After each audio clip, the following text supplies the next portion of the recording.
Hello friends, welcome back to our channel. మన ఛానల్లో daily SI constable జీపీఓకి సంబంధించి very important short cuts మాత్రమే upload చేయడం అనేది జరుగుతుంది. ఎందుకంటే లాస్ట్ టైం నాది కానిస్టేబుల్ మిస్ కావడం అనేది జరిగింది ఫ్రెండ్స్. అదే ఉద్దేశంతో షార్ట్ కట్ వీడియోస్ మాత్రం చేయడం అనేది జరుగుతుంది. మన ఛానల్ని కంపల్సరీ లైక్ చేయండి ఫ్రెండ్స్. మీరు లైక్ చేయడం ద్వారా ఇంకొంతమందికి ఈ వీడియో చేరవడం అనేది జరుగుతుంది. ఓకేనా?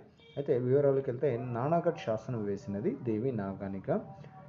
దేవి నాగానిక తన భర్త శాతకర్ణి మరణానంతరం అతని గొప్పతనాన్ని తెలియజేస్తూ వేసిన ఈ నానాగఢ్ శాసనం, మరియు నాసిక్ శాసనం వేసినది గౌతమి బాలశ్రీ. తన కుమారుడు గౌతమ్ పుత్ర శాతకర్ణి మరణానంతరం అతన్ని కీర్తిస్తూ వేసిన ఈ నాసిక్ శాసనం అని చెప్పవచ్చు. అంటే సుప్రసిద్ధమైన ప్రశస్తి శాసనాలని కూడా ఇవి రెండు శాసనాల గురించి చెప్పవచ్చు మనం.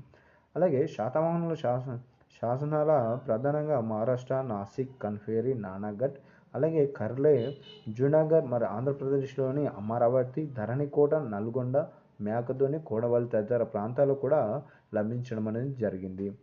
అలాగే శాసనాలతో పాటు కళింగాధిపతి కరవేలుడు అతిగుంఫ శాసనం మరియు శకరాజు అయినటువంటి రుద్రదమనుడు వేసిన జూనాగఢ్ శాసనం కూడా శాతవాహనుల గురించి సమాచారం ఇవ్వడం అనేది జరుగుతుంది. అలాగే నాణెముల గురించి మరియు భాష గురించి చూసినట్లయితే, శాతవాహనులు ముద్రించిన వెండి, రాగి, సీసం మరియు ప్రోటీన్ నాణెములైన అనేక చోట్ల లభించడం అనేది జరిగింది. ఈ నాణెములపైన ఉజ్జయిని చిహ్నము, గుర్రము, సింహము, ఏనుగు, తెరచాపలతో కూడినటువంటి ఓడ, బౌద్ధ చైత్యం ఇత్యాది బొమ్మలు ముద్రించబడడం అనేది జరిగింది. అయితే నాలుగు వైపులా వృత్తాలుండి మధ్యలో శిలువ గుర్తు లాంటి ముద్రించిన నాణెములు భారీగా ఉజ్జయిని నగరంలో లభించడం జరిగింది. ఆ గుర్తును ఉజ్జయిని చిహ్నము అని పేరు పెట్టారు. అయితే శాతవాహనులు తమ నాణెములపైన ద్విభాషా శాసనాలను ముద్రించారు. గౌతమిపుత్ర శాతకర్ణి కాలం నుండి నాణెములపైన ప్రాకృతంతో పాటు దేశీయ భాష కూడా ప్రచురించడం అనేది జరిగింది. అయితే కొన్ని నాణెములపైన ప్రాకృతంతో పాటు తమిళ భాష కూడా ఉపయోగించబడింది. అలాగే గుణజ్జు రచించిన బృహత్ కథలు కూడా దేశీ భాష కూడా వివరాలు ఉండడం అనేది జరిగింది. దేశీ భాష నుండే తెలుగు భాష ఆవిర్భవించిందని దినేష్ చంద్ర సర్కార్ అభిప్రాయపడడం జరిగింది. దినేష్ చంద్ర అభిప్రాయపడింది ఏంటి అంటే, దేశీ భాష నుండే తెలుగు భాష ఆవిర్భవించిందని ఎవరు చెప్పారు? దినేష్ చంద్ర సర్కార్ చెప్పడం అనేది జరిగింది.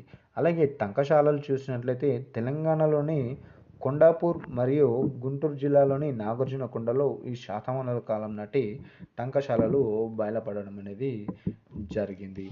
అలాగే పురావస్తు త్రవ్వకాలు చూసినట్లయితే, కోటిలింగాల, ఈ జగిత్యాల జిల్లాలోని కోటిలింగాల తెలంగాణ ప్రముఖ చారిత్రక ప్రదేశం అని చెప్పవచ్చు. ఇక్కడ మౌర్యుల కాలం నాటి విందంక నాణేలతో పాటు శాతవాహన వంశంలోని తొలి రాజైనటువంటి శ్రీముఖిని నాణేలు కూడా లభించడం అనేది జరిగింది.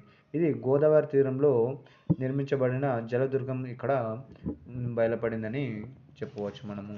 అలాగే కొండాపూర్ చూసినట్లయితే, సంగారెడ్డి జిల్లాలోని కొండాపూర్ త్రవ్వకాలలో మౌర్యుల కాలం నాటి విందంక నాణాలు, శాతవాహనులకు చెందిన సీసం మరియు ప్రోటీన్ నాణేలు కూడా లభించాయి. ఏనుగు దంతాలతో చేసిన వస్తువులు మరియు టెర్రకోటతో చేసిన అనేక బొమ్మలు కూడా లభించడం అనేది జరిగింది. అలాగే ధూళికట్ట గురించి చూసినట్లయితే, సుప్రసిద్ధమైన బౌద్ధ స్తూపం వివి కృష్ణశాస్త్రి కనుగొనడం అనేది జరిగింది.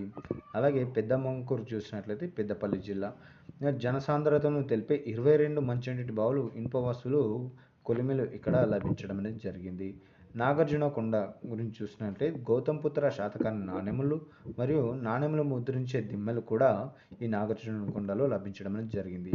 ఓకేనా ఫ్రెండ్స్, ఇవి ఖచ్చితంగా లైక్ చేయండి. నాది లాస్ట్ టైం కానిస్టేబుల్ మిస్ కావడం అనేది జరిగింది, అందుకే ఈ షార్ట్ కట్స్ వీడియోస్ అనేది చేయడం అనేది జరుగుతుంది.